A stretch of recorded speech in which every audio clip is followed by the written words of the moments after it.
the impact of the Russian-Ukraine conflict on Africa? To understand and to be able to answer this question, we need to first understand that before entering into the conflict, the world was already facing a challenge because of COVID-19. It was facing a challenge because of conflicts, because of slowdowns and downturns, and because of climate change, which meant that we have enormous amount of chronic undernourishment increasing in Africa rather than going down, especially in sub-Saharan Africa, even with projections that sub-Saharan Africa will be higher in terms of the number of chronic undernourishment by 2030 relative to South Asia, which normally was the continent that had the highest numbers of chronic undernourishment. We also had indicators of other measures of undernourishment, stunting, wasting, and prevalence of undernourishment that were all not achieving the targets that we were supposed to achieve by 2030. Then comes the Ukraine crisis and the war and what we are observing today.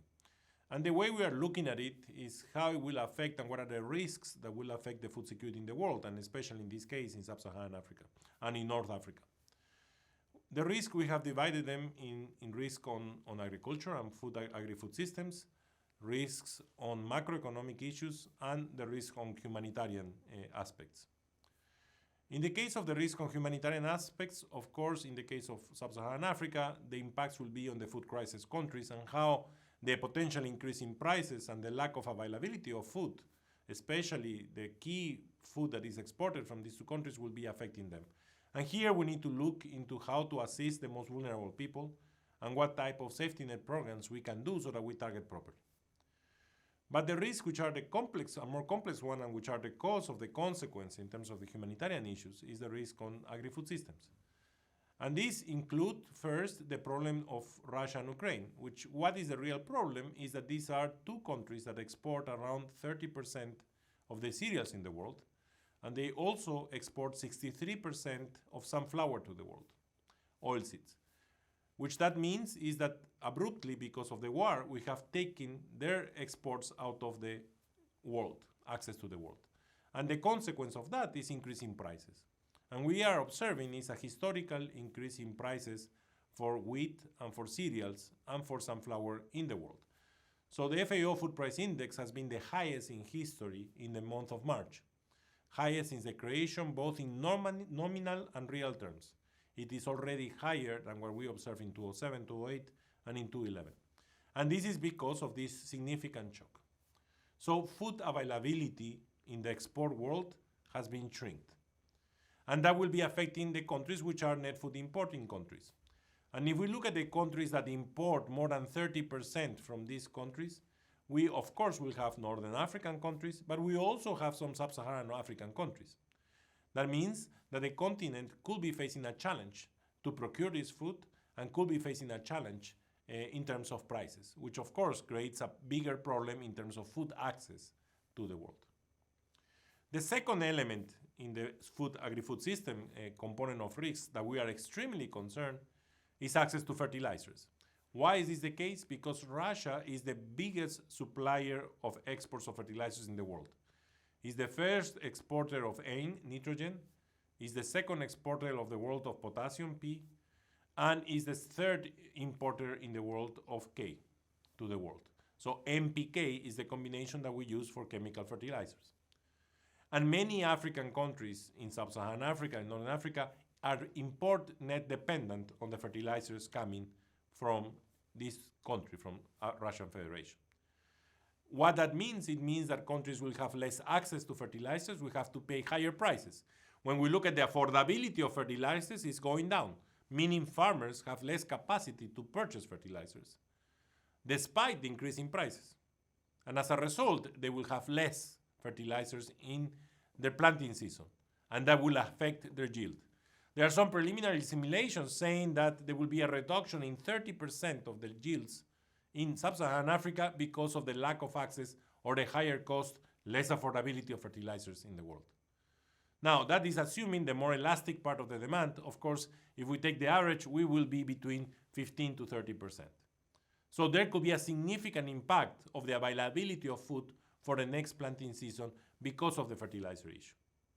So that's a big concern that we need to take into consideration. That's something that we need to look very carefully and trying to see where are the major problems to resolve this, because it could affect the availability of food within the continent in the following year. There are also other risks that we are looking at, which is that these countries in the macroeconomic side already have incurred significant debt because of COVID-19, and they are facing levels of debt which they can no longer repay. And this imposes a significant challenge because the import bill of the food they import will significantly increase. And it will increase for two reasons. One, of prices, as I already have mentioned. Prices of cereals are increasing substantially. But second, because of the devaluation of their exchange rates and their currencies, which means that the money that they had to import the same amount of tons of food is now significantly higher. And if they don't have access to the financial markets, they will be facing a challenge. And this could create some potential social unrest because people won't be able to afford and to have access to the food that they need. So we need to find a solution for that huge risk because of the level of indebtedness. And that's where the IFIs and international financial organizations should put a lot of effort to work on this. So this is the scenario we are living today, and this is the scenario that Africa is facing today. So to summarize, the first issue is these are food net importing countries. Many of them import more than 30% of wheat, maize, and soybeans from Russian Federation and Ukraine. Especially Northern African countries import a significant bigger amount, more than 50%.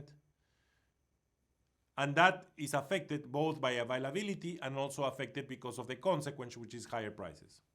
Second, the lack of access to fertilizers and the substantial increase in fertilizers, which was before the conflict, but which has exacerbated during the conflict because Russia has stopped the exports of N, P, and K, will put a significant constraint in the capacity of these countries to use the amount of fertilizer they normally use for the next planting season. And that can put at risk the production and the productivity of the next planting season. Third, because of the increase in prices and because of the reduction of productivity, given that they will have less access to fertilizers, this will affect, of course, the more vulnerable populations. And that's where a humanitarian response is needed, especially for the food crisis countries, but also for the people and the populations that will be at risk of food insecurity. And that requires expanding the safety net programs and the social protection programs to be able to cope with that. So those are the three core issues that are right now the most significant risks. But one also important that I also mentioned was the issue of the lack of access to finance, given the level of indebtedness. And we need to think very carefully how we can support countries in the region so that they can have access to finance, at least for the period of time where we are facing this significant challenge, so that they can cover at least a part of their import bill. What is FAO response or recommendations? As I mentioned before, there are significant risks that we need to cope. And clearly, we need to find ways in which we increase resilience for the continent, for Sub-Saharan Africa and for Northern Africa. So what FAO is recommending at this point are 6 policy recommendations. The first one is, of course, we need to keep trade flowing. We need to keep food moving across borders. The worst decision that a country can make today is to put export restrictions. It's central that trade keeps flowing in the world. And we are doing significant work together with the Agricultural Market Information System to assure that there is transparency of information to minimize any potential risk that trade stops flowing. The second thing, which we believe is extremely important, is to support the most vulnerable countries in the region, the ones that have a significant constraint of debt, and the ones that are food import dependent and have increased significantly their import bill because of the increase in prices and their devaluation of the local currency, to give them a financial support to be able to at least cover part of that significant increase. And there are areas and sectors, commodity sectors, where the increase has been more than 40% in terms of the import bill. And for that, FAO is proposing what we call the FIF, the Food Import Financing Facility. And the Food Import Financing Facility is a mechanism through which countries, the most vulnerable them with a clear criteria, can be supported to cover a portion of that increase in food importing bill. That has to be done by the IFIs, by the IMF, by the World Bank, the African Development Bank, and we need to create a coordination platform. So the food importing facility is not in one little place. It can be just a coordination platform where we assure that these countries get the financial support to cover part of the food importing bill. And for sure, it has conditionality so that we assure that those resources are used for food imports, but also that they imply that the country will make some investments in agriculture to increase the resilience in the future. The third recommendation is that we need to be more effective and efficient in the way we target humanitarian response and we target social protection programs. And for that, FAO is urging countries to deploy immediately the food insecurity experience scale at the national and subnational level. This is a tool that we have developed and that we use during COVID-19 in 15 African countries to be able to measure where severe food insecurity is happening. And we can do it through cellular phones in real time so that we can help countries to better target at the subnational level where their expansion of the social protection programs should go. Because we understand that they have very restricted resources and they need to allocate those resources in the most effective way. So we need to increase effectiveness of efficiency of the social protection programs. And for that, the Food Insecurity Experience Scale of FAO, the FIES, could be an excellent tool that can be done very quickly and can deploy and give the information at the subnational level. Also, we need to gain efficiency on the use of inputs, especially on the use of fertilizers. FAO is arguing that we need to deploy very quickly soil maps. Soil maps at a high precision level, which can be done today with the current technology very fast, that will allow us countries to better use and farmers to better target the blending of NPK that they need, the three elements of the chemical fertilizers. We have seen the experience of the ATA and the soil maps in Ethiopia and how successful soil maps were in increasing productivity and at the same time reducing the use and the intensity of use of chemical fertilizers. That is a significant gain in efficiency that will allow farmers to buy less because they have lower affordability of fertilizers and at the same time to increase their productivity. So it's central that we also gain efficiencies in this sense. So that proposal we hope to be deployed, and it's not only doing the soil map, but also looking at what will be the blending for each subnational piece of the region or the country so that we can do concrete recommendations. And in the cases where we don't have the amount of N or P or K that is needed, then we are working to try to bring other solutions that could help to resolve that potential gap. And the private sector can play a crucial role here because they have done research on this and they know what are the potential innovations that we can bring together.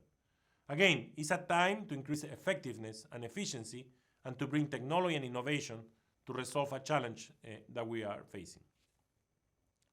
Our fourth recommendation is that we also need to reduce food losses and food waste. Again, it doesn't make any sense that we are facing levels of food losses in high-value commodities, like in tomatoes, like in vegetables, which are higher than 30%. And food losses is when we are from the producer to the wholesale market. How we can be losing 30% of high-value commodities today when we are facing the levels of chronic undernourishment that we are facing? Clearly, we need to find a solution for that. And this is a time where reducing the level of losses could be huge. And it's important to understand that losses are not only in the post-harvest side that we normally thought. Many of the losses occur at the pre-harvest side. Why? Because we need to improve seeds. We need to have seeds which are more resilient to pests and diseases. That by itself could reduce losses significantly. We have commodities in because we are not using the proper seeds, we are losing from the starting point 50% of the yields. We also need to improve the infrastructure, the storage infrastructure, the cooling facilities, so that we can extend the shelf life of the commodities. That's the way governments can invest the restricted resources to be able to assure that we reduce losses. On the side of waste, which basically it is from the retail to the consumer, we need to work intensively, not only into improving the way food is used by bringing access to food banks, for example, and other regulations that will assure food safety, but will assure that food is not wasted improperly. But we also need to do a significant investment in changing the behavior of consumers. Consumers today buy more than what they need to eat, and they waste a significant part of what they eat. And that happens in developed countries, but also happens significantly in developing countries. Any country I visit in Africa, when I go to a restaurant or when I go to a hotel, significant amount of the food is wasted. And the same applied in the small island development states in Africa.